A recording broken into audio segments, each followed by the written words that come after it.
Well, good evening, everyone. Welcome to Speak Up Newport. My name is Ed Selich, President of Speak Up Newport. We're a community group that puts on programs every month of community interest, things that we think the residents of our community are interested in. And we also do the Mayor's Dinner. That's coming up here pretty quick, and also do scholarships for our high school students from the local high schools. Before we get started, I'd like to introduce a few of the VIPs in the room. First of all, Councilmember Diane Dixon. And I saw Councilmember Jeff Herdman somewhere. Is Jeff here? He's probably still outside. Former Mayor Rush Hill. One thing I'd like you to do is we have some comment cards that we have in the back, and if you haven't picked one up, if you could pick one up and fill it out. We're trying to find out how we can reach our audience, and so we've got some boxes you can check off on how you found out about our meetings. And also, if you have some suggestions on programs we can do in the future, just put them in on the card and then drop the card off at on the front desk on your way out. We would appreciate that. And tonight we're lucky that we have our new city manager, Grace Leung, here to give us a presentation.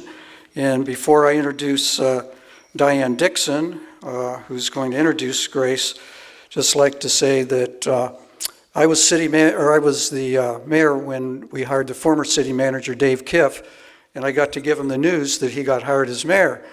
So I went up to Dave and after the interviews, and I said, Dave, I've got good news and bad news. So Dave says, and I asked him, I says, what do you want, the good news or the bad news?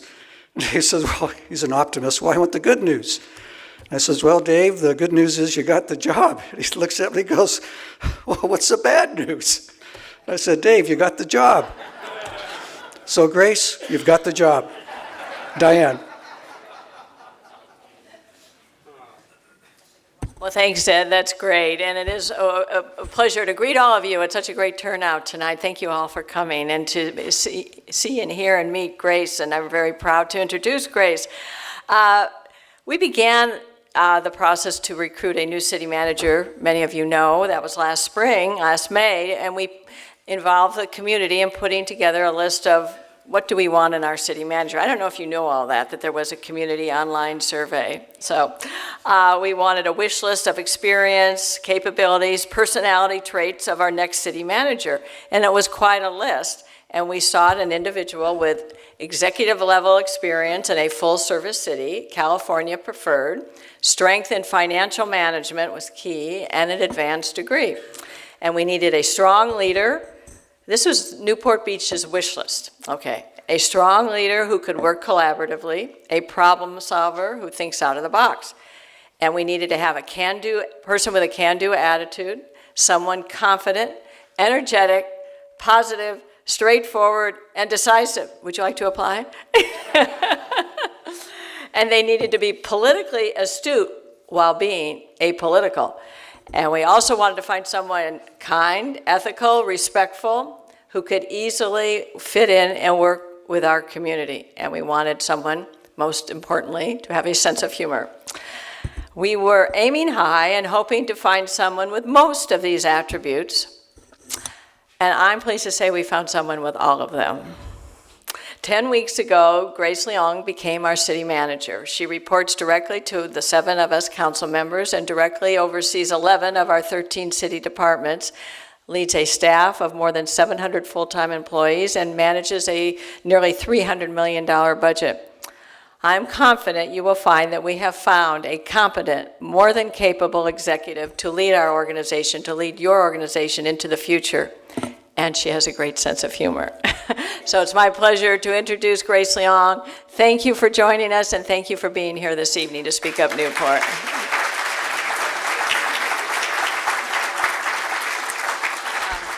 Well, what a great introduction. Hopefully I can live up to it. And that's one of the main things that I'm really here to do and hopefully to fulfill. I mean, I was thrilled to get the job, and I'm really working hard to hopefully earn everybody's trust and friendships and relationships too, as we keep building and growing on the city.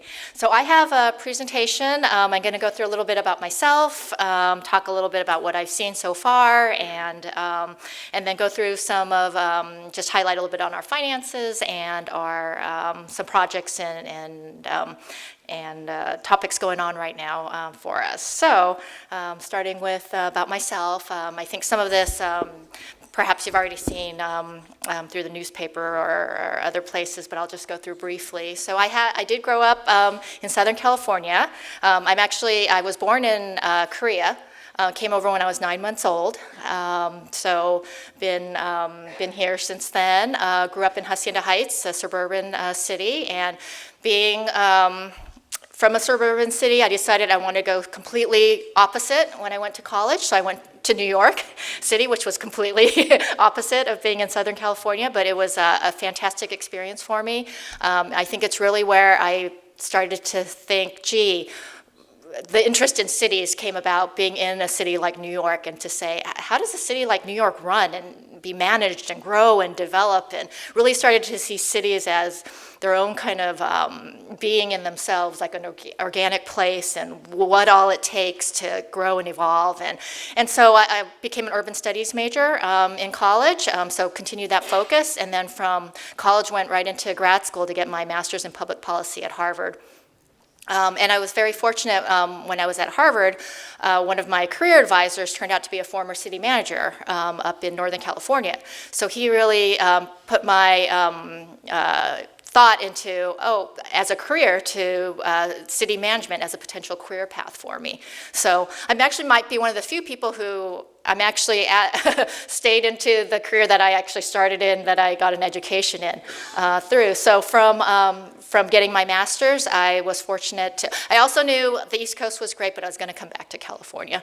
Once you get away, you get kind of spoiled, and I definitely knew I wanted to come back. And I was very lucky. There was a program that the city of Long Beach does, a management internship program that I applied to. It was a competitive program, and I was lucky enough to get 1 or 2 slots for that. And it was a great program where for a full year, I rotated through several departments. They allow you to select a couple departments, and then you also serve time in the city manager and the finance department. And it was a really good way to see the city, to see a city organization and how it's run from just starting out in the city, having time with the city manager there, working on some high-level projects. There were some concerns about police and police diversity. I got to work on that project. So it was really a good eye-opening experience of just the running of a city there.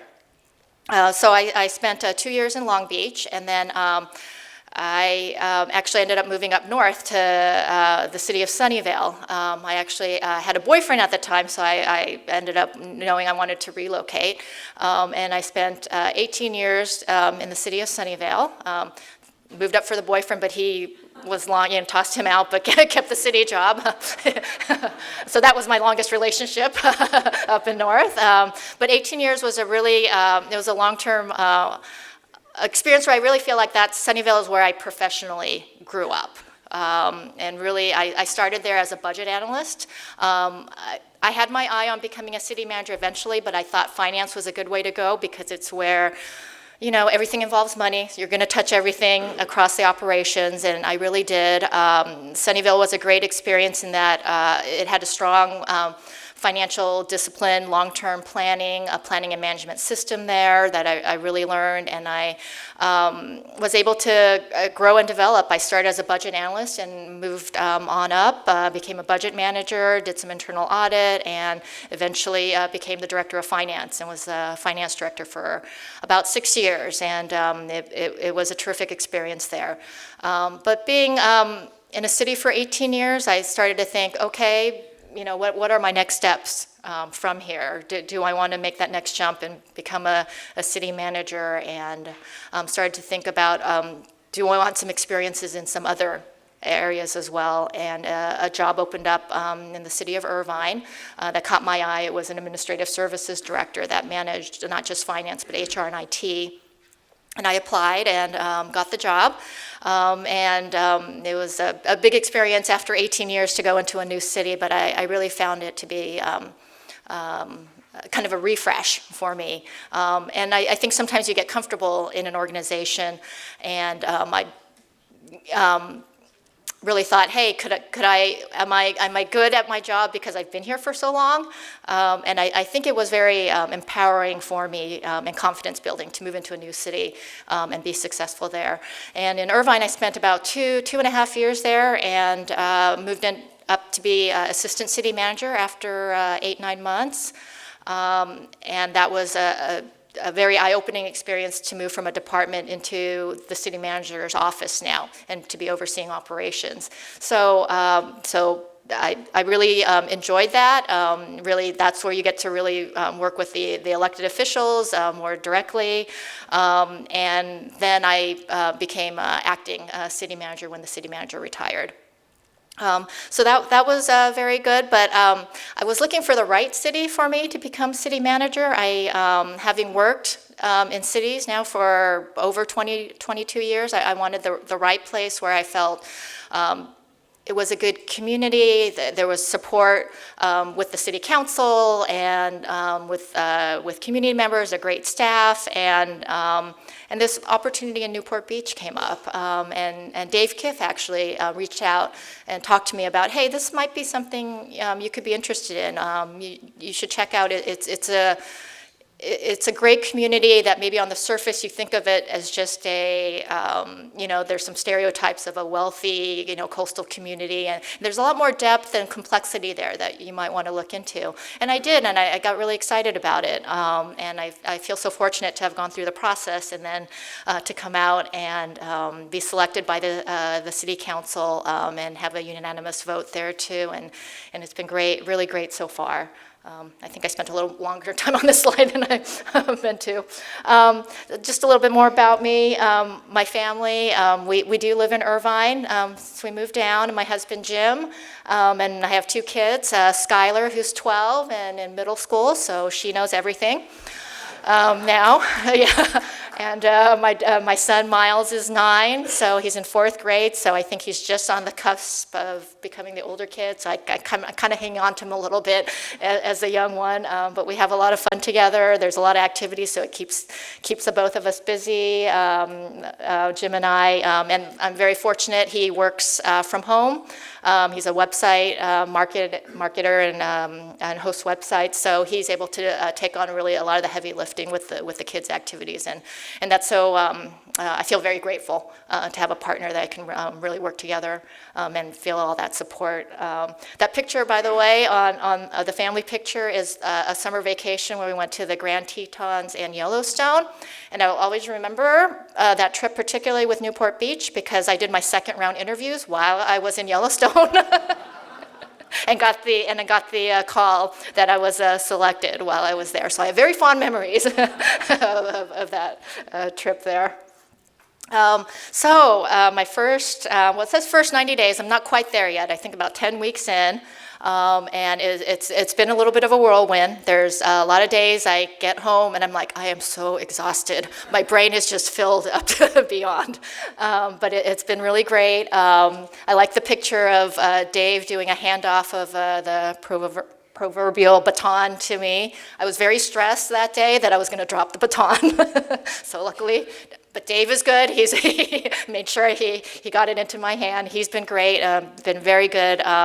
Somebody I can reach out to and provide advice and someone just to talk through things. So I've really appreciated that. And I've met a lot of people through events like this and other ones. So I've really been able to and that's been my goal is really to be listening, to be hearing what the issues are, getting to know the community, what's important to you, the history. There's a lot of history here. Every time you bring up a topic comes up, there's a lot that all of our council staff have been through. So it's really important, I think, when I come and have to make decisions on things that I know as much of the history and respect and honor the processes that have taken place through all of that.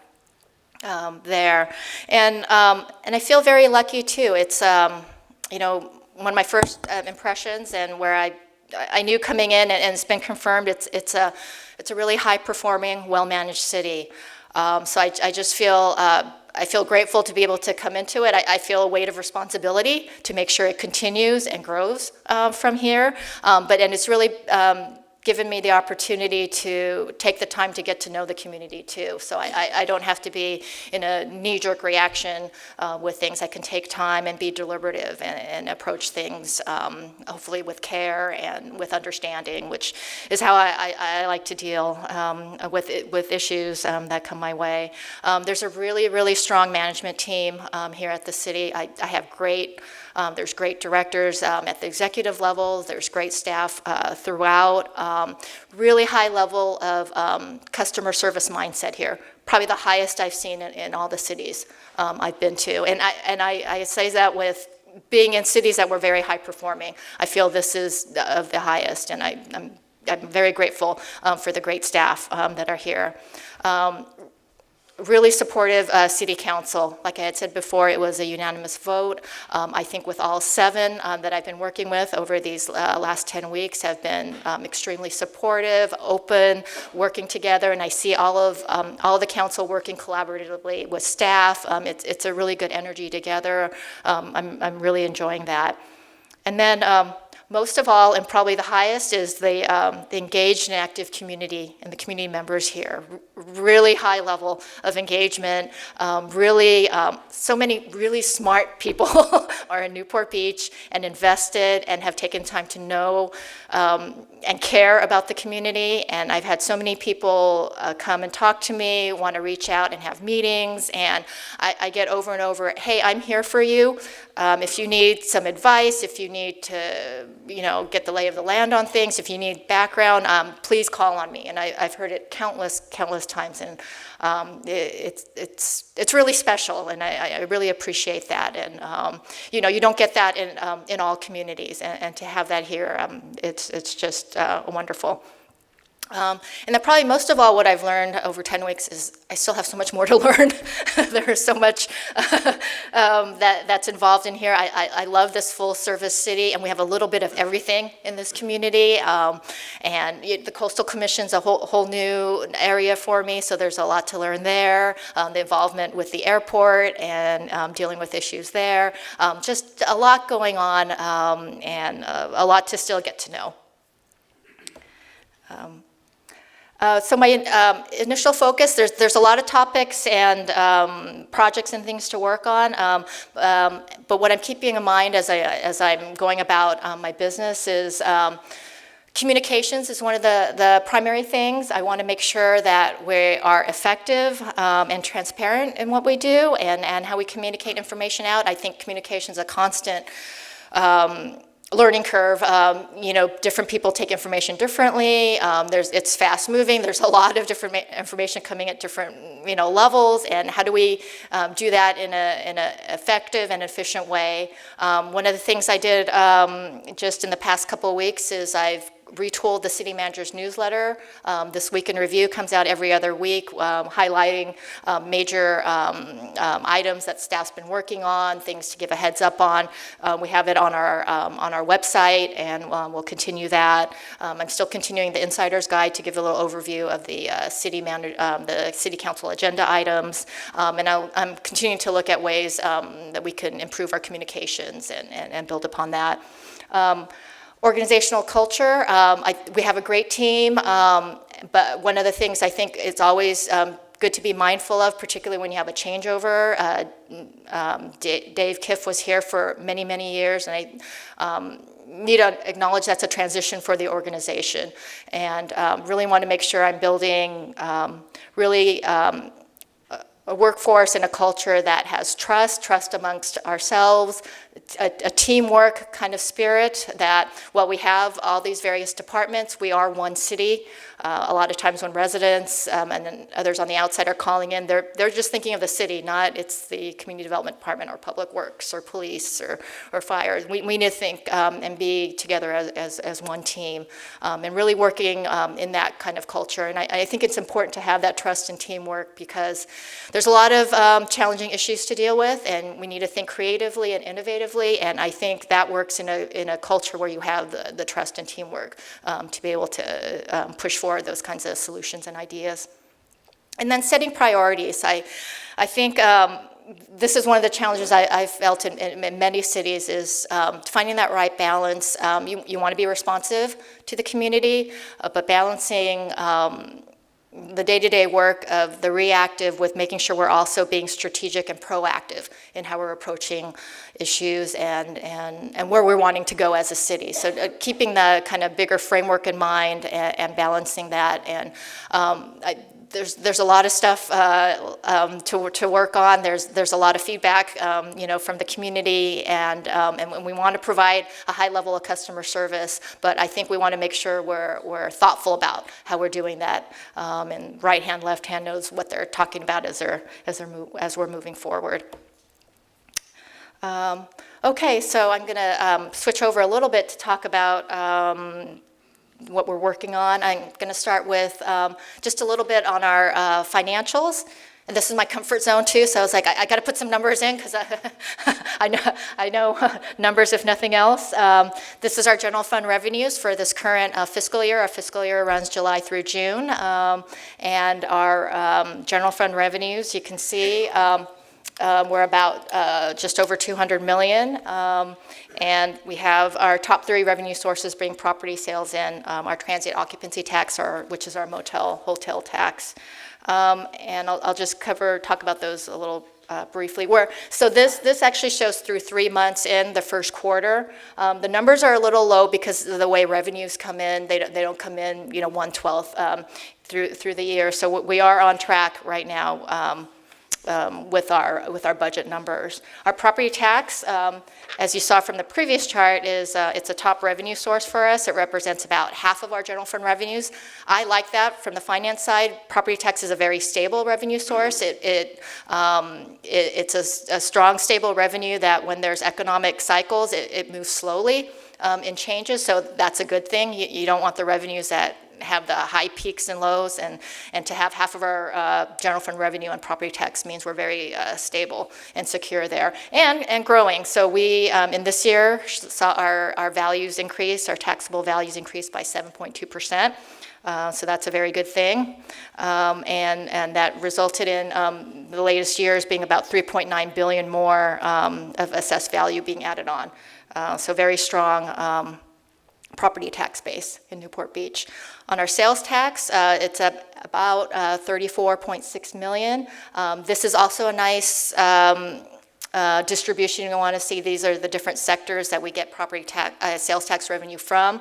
What's nice is you want to see diversity in your pie charts of the different sectors so that if one sector goes down, the other is help propping it up. When I was in Sunnyvale, we had about half of ours from business and industry from the high-tech firm. So when the dot-com bust hit, we lost, a third of our sales tax went out in 1 year. So those are the kind of volatility you don't want to see. We have a nice base with a nice strong retail sectors in various sectors. So that's a good thing there. Our transient occupancy tax is also very good. We're about 23 million. This is actually showing the volumes. We have some numbers on visitor volume and visitor spending, which are all trending up, and that's a good sign for our TOT and the TOT dollars coming in. We're seeing about an 11% increase over the same period last year, where we're seeing, we think, due to several major hotel renovations. And so that's good revenue for us to also supplement the other main ones. Switching a little bit over to our pension side, our expenditure side, one of our major expenses are salaries and benefits, and one of the main ones there is our pension costs. I think there's been a lot of discussion over several years here in Newport Beach about managing and containing our pension liabilities. This chart is showing one of the main things I want to point out here is you can see there are the increasing costs for our pensions, but the minimum unfunded liability payment, that's us taking care of our liabilities now. CalPERS, who we're a part of for our pension benefit, sets up a kind of a schedule to pay down your unfunded liabilities. We took our liabilities a couple years ago and said, put them on a fixed schedule. We have the full set of unfunded liabilities on an 18-year repayment schedule. So it's really, and fixing that schedule, I think, is really key to making sure we take care of our liabilities, and that's actions taken from the previous council that we're continuing to maintain, and also putting additional funds where we can. And you can see that there's an additional discretionary payment row where we are putting, when we have surplus in our general fund, to pay down our unfunded liabilities. And then the other thing I want to note here is you can see the amount paid by employees, and that's growing. And this city, and through the city council, has made sure that the city's paying, but also employees are also paying a good share as well. It ranges from I want to say 12 to 13.5% approximately, depending on bargaining group, that employees are paying a percentage of their pension costs, and that's the highest in the county. I haven't looked, but I think it's probably one of the highest in the state too. So we are making sure we're taking care of the pension liability. Other things I want to note, kind of on the with our organization, we've had some changes. Organizational structure-wise, we had a municipal operations department, and it's been divided into two areas. The maintenance, parks and trees, trash and recycling are now under Public Works, and then we've created a utilities department that has water, wastewater, storm drains, and streetlight services. And we have Mark Vukojevic, who is heading up the utilities department, and he became director just around the time I came on board. And he's probably a familiar face to some of you. He was our Deputy Public Works Director, and I think that was, it's also great when you see internal promotions happening as well. And he's been really good, I think, a new set of eyes on our utilities and working on some good areas in terms of utility infrastructure and rehabilitation, our rate structures in water, and also starting to look at getting automated meter reading for our water meters. And I think that'll be a really good benefit for customers who you'll be able to see real time your water usage and do adjustments. So I'm excited for that to be rolling out shortly. And then another area is we have our new harbor department that formally was created July with this current budget year. I think some work started before that, but we formalized the department in July, and the department has one full-time harbor master budgeted in there, and about 8.5 full-time equivalents, so part-time employees. The Orange County Sheriff will still oversee the law enforcement aspect in the harbor, but now we have city staff who are assisting our boating community with the public slips, moorings, anchorage inquiries, harbor services, and code enforcement on the water. I'm very excited to say that we're in the final stages of hiring a permanent harbor master, going through background and that sort of thing right now. So I think we'll be ready to announce fairly soon a new harbor master, and that'll be good to have somebody on board to continue to build on the great work that's been done so far. And we have a lot to do there. We have a municipal code that governs the Harbor Department, Title 17, and there's going to be a comprehensive update of that over this next year. So this individual will definitely be busy over this next year and years. And those are the main things I want to talk about on that side of things. I do want to note that we're already starting to take a look at our budget development for the next fiscal year. The City Council is going to have their annual goal-setting workshop on January 26th. It's a Saturday, and the public is welcome to come and make comments, so we'll have more information on that come out as it gets a little closer. And I think that's a good time, and certainly from now till then is probably one of the best times to talk to your council members or come to the meeting to talk about areas of projects and things to put into the budget that you like considered. That's really the time where we start looking through things and prioritizing. And some of the areas I know that we'll be discussing and that have come up, whether it's through our city council and through the community and staff, is areas of service levels, looking at service levels such as street sweeping, tree maintenance, are we at the right levels? This is the time to talk about that. Homelessness, and dealing with whether we need to put additional resources in there. So through the budget process will be a time we'll be looking at that. Infrastructure rehabilitation is always important, particularly in an older city like ours with a lot of infrastructure. Traffic safety comes up regularly. I've heard a lot since I've been here, so that's definitely things, whether it's on a project side to look at or additional operational work. And enforcement, whether it's code enforcement, other kind of public safety enforcement. I think that's one of the areas. We are really staffed right now to be more reactive than proactive, so I think that's a conversation that we should be having this year and in the future of what that right level of resources we want for our enforcement needs. So remember January 26th there. I'm just going to highlight some projects that we have going on that I think could be helpful just to be aware of. Sunset Ridge Park pedestrian bridges, we're very excited. This is at Superior Avenue and Coast Highway, and Sunset Ridge Park is located at the northwest corner of Superior and Coast Highway, opened about 4 years ago.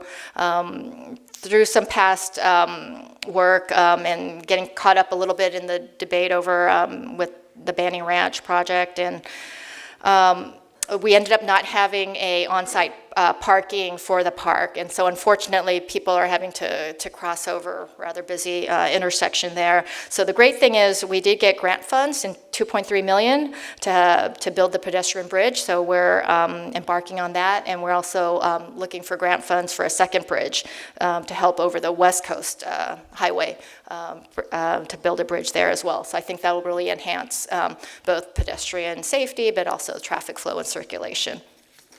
Yeah. Fire station number 2 at Lido. We have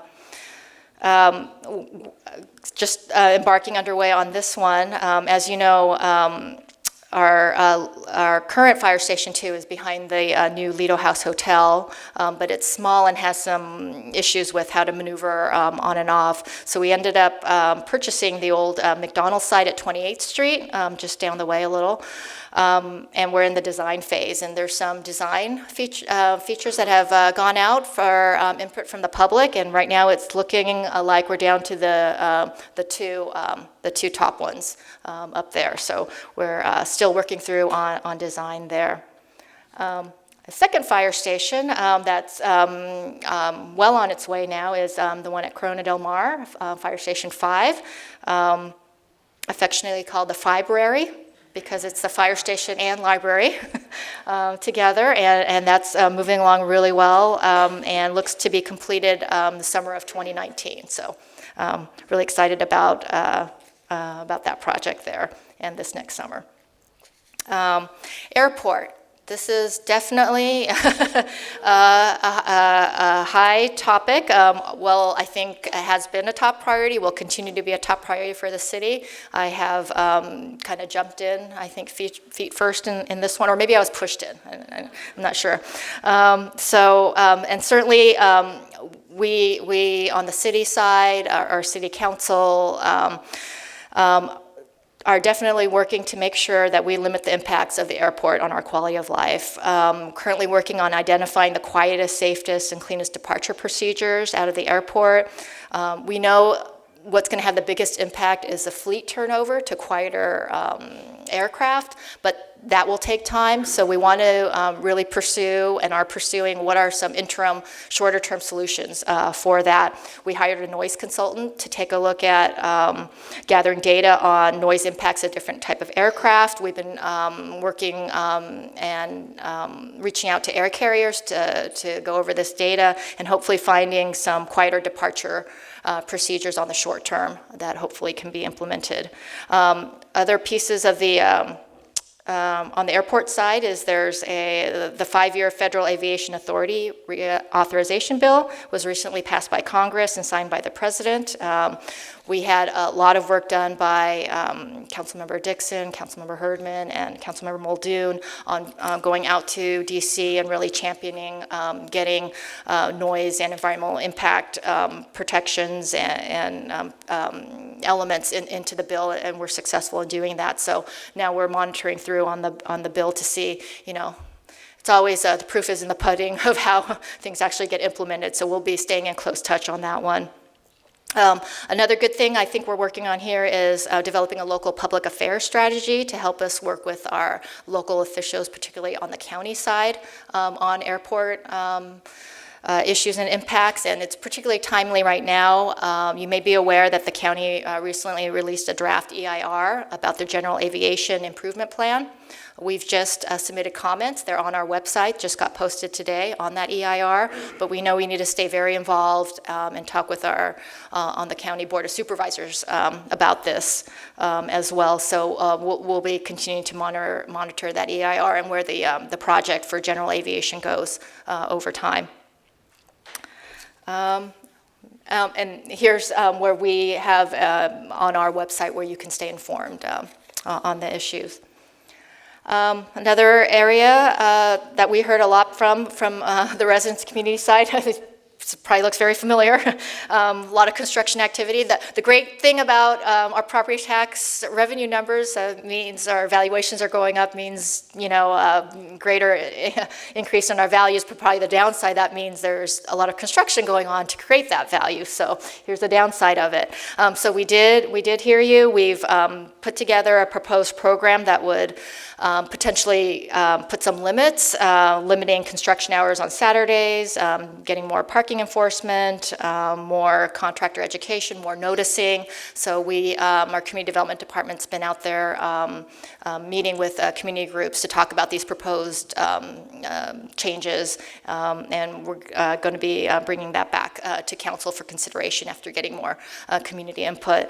But one of the clear things that we know we needed to do more of is more enforcement of our existing regulations. So we just recently put in a pilot program to do enhanced enforcement out there. So we completed the first week of that. After 1 week, 100 warning letters were given out, 100 citations. So we're out there. We want to see if it helps make an impact, see what the data looks like. So we're into week 2 now, and once we have all that data, as we talk about the proposed program changes, we'll also bring back what the data shows to our city council and see if we want to continue this enhanced enforcement level there. Small cell master license agreements. Another area of concern we've certainly heard is cell phone coverage for residents. And so one of the newer technologies, instead of those big monopoles that carriers have put in, they're now going to more of an infrastructure of small cells where you can kind of see almost like little canisters right on top of streetlight poles. And the small cells need to be a certain distance apart, and you need to kind of blanket an area and get to enhance coverage. So we're working with all 3 major carriers, AT&T, Verizon, and Mobility, Sprint, to hopefully get to master license agreements with them. So we're in negotiations with all 3 of them. So hopefully that'll come in and help set the infrastructure in where they'll put in 4G now, but I think it's the infrastructure that will also be capable of going to the 5G as the next evolving stage. So I think that's good stuff there. Just wanted to touch a couple residential development projects that are going on that you probably have some awareness of. Just to give you an update, the Koll Center residences. This is Koll Center Newport off of Von Carmen. This project is proposed to be about 260 residential condominium units. It was scheduled to go to our Planning Commission for study session. That's had to be postponed because there was an unexpected vacancy on the Planning Commission. So until that vacancy is filled, we won't be able to bring this item forward for Planning Commission. A new commissioner is scheduled to potentially be filled by our City Council on November 27th. So if that takes place and moves forward, then likely it'll be in the new year, in the early part of the new year, that this item will come forward for Planning Commission. So I'm sure there'll be lots of discussion on this one.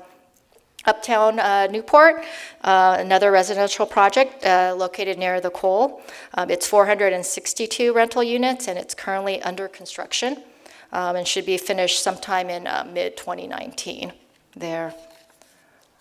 Newport Crossing is in our airport area, and this project consists of 350 residential rental units and also includes a half-acre public park.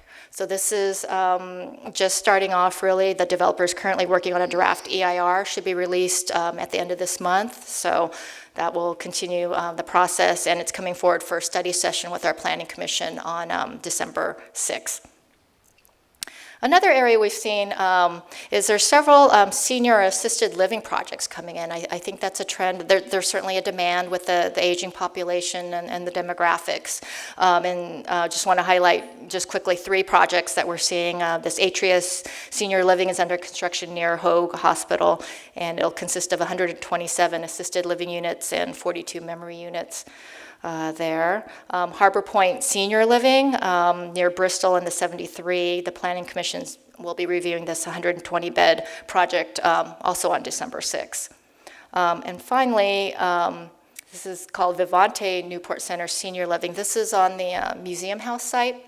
So with that project not coming to pass, the new developer is proposing a senior living, a high-end premium senior living a project here. So it's likely about a year away from Planning Commission review. It's just the developer's just starting the environmental documents on this project. I'm going to switch now over to some of our projects here in the city. Potentially a proposed library lecture hall right here. Some of our Newport Beach library supporters have raised the idea of adding a lecture hall to the library. Could be a good facility to accommodate. The library has a very popular lecture series and other special programming. So far this is just on the concept side of things. So we've retained an architect to develop just some concept designs that we can then be able to have a discussion with residents and the community on. So just in the starting stages of that, and certainly there's going to be a lot of public outreach to gauge what kind of support level there is. And if it does move forward, it will likely be looking at a combination of public and private funding to get that going. The Dunes Hotel. An oldie but goodie, I think. So this is a 275-room hotel project. Probably more of you can tell me more about this than I know. A lot of history on this one. But certainly following a settlement way back in 1983, it is entitled for a 275-room hotel project and requires a lot of steps through. Right now, the EIR will need to be begun, so we are coming to council, likely at our next city council meeting, to hire a contract to do the EIR, so that will likely get things going, but this will have a long process to it that requires a planned community development plan, a site development review, a conditional use permit, a traffic study, and a coastal development permit, so lots of stages to this one, and just beginning there. Another interesting one that we're just keeping on our radar is county, the Coyote Canyon Landfill Golf Course project. This is on the closed landfill site near Newport Coast, and it's obviously county land, and they've selected a developer, and at this point they're working on working on terms of agreement. So still don't have a lot of information yet, but we're keeping our eye out on this. The discussion for now seems to be focused on having a link-style course with a practice facility, community clubhouse at a public trail. So we'll certainly keep our eye out on this one and make sure we have community outreach as this project moves along by the county. And then finally, I think that's my finally, a general plan update. So our general plan, which are kind of blueprint for our city, was last updated in 2006. So we're due for a comprehensive general plan update. This is a significant project. I've done one, I think, in Sunnyvale and begun one in Irvine. So no, this is quite an effort to do. We have several elements. This, this covers everything. See, land use, circulation, housing, environmental, conservation, harbor management. So this will be very broad and really require a lot of community input throughout. I would foresee at least a year and a half on the community outreach side of things. So we are getting ready to get started on this at the beginning of the calendar year, and much more to follow on this, and we're eager to get the input of the community as this general plan update moves forward. Okay, that's it from my comments. Always, you can connect through us on our website and on social media there. And sign up for email notifications. I think that's it. And I'm always available to be reached, whether it's on email or phone, or if you'd like to meet with me, I'm happy to do so as well. I've really enjoyed getting to know the members of our community, and I appreciate the time and insights I've gotten from everyone, and I'm continuing to learn, and I hope I really want to do a good job, I guess is what and I'm really working hard to do that, and I'm looking forward to continuing to get to know all of you. Thank you.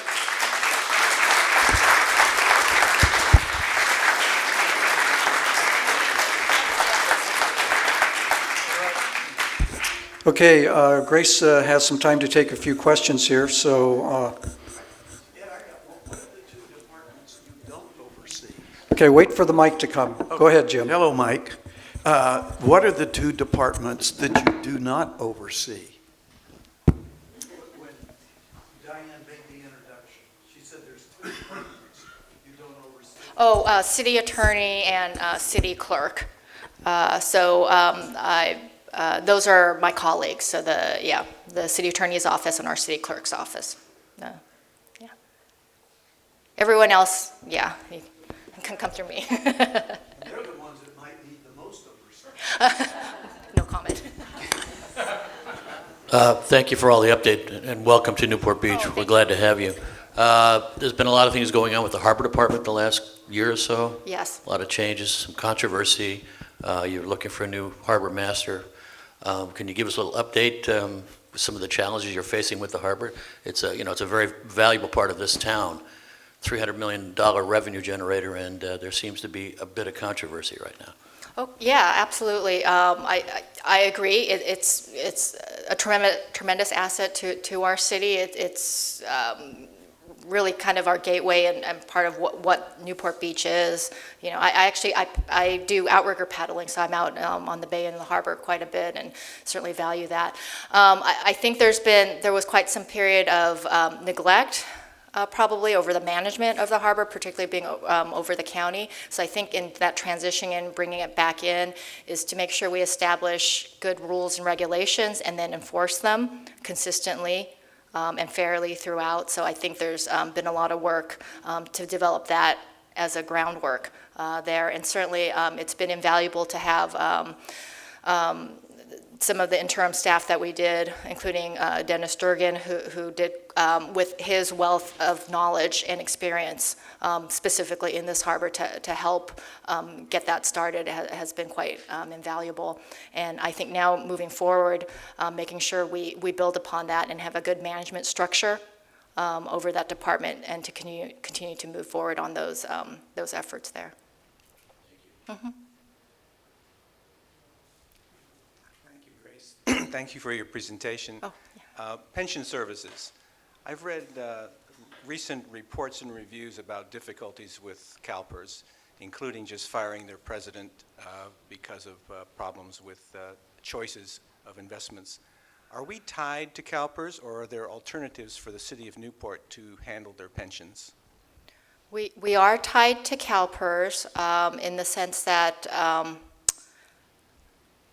Carol, do you know? It's in our city charter here. Not sure, okay. Well, in a lot of cities, it's in the charter to be in CalPERS, so that require a charter amendment. I'm not sure if we are here or not, but the biggest challenge with CalPERS is if you want to leave CalPERS, they recalculate all your liabilities to a much lower investment return, what they call a safe rate. It really makes it cost prohibitive to leave because it'll quadruple your liability. I mean, it's just not possible from that way. However, I do feel from the actions taken by previous council and the council now to contain and manage it is probably some of the most aggressive I've seen here. And and we did a lot when I was in Sunnyvale. We did a lot when we were in Irvine. I was surprised to see here that we put the full unfunded liability on a fixed repayment plan. And to really, and have our employees contribute considerably to the pension plan. So I do think we've taken a lot of actions and efforts. And I do think it's challenging over this next probably decade, but you know, with the Governor Brown had put in pension reform, PEPRA, is what it was called, and there's lower pension formulas now for new employees that I do think are much more fiscally responsible and contained. But I think our challenge is this next decade, because even though we pay our unfunded liability down, we also have to deal with investment gains and losses that are going to be happening, and that will affect us quite a bit.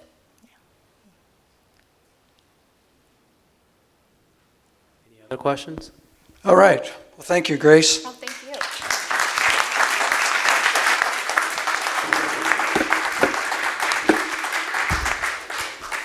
Well, I guess we can say that we're lucky to have Grace, so welcome to our city, Grace.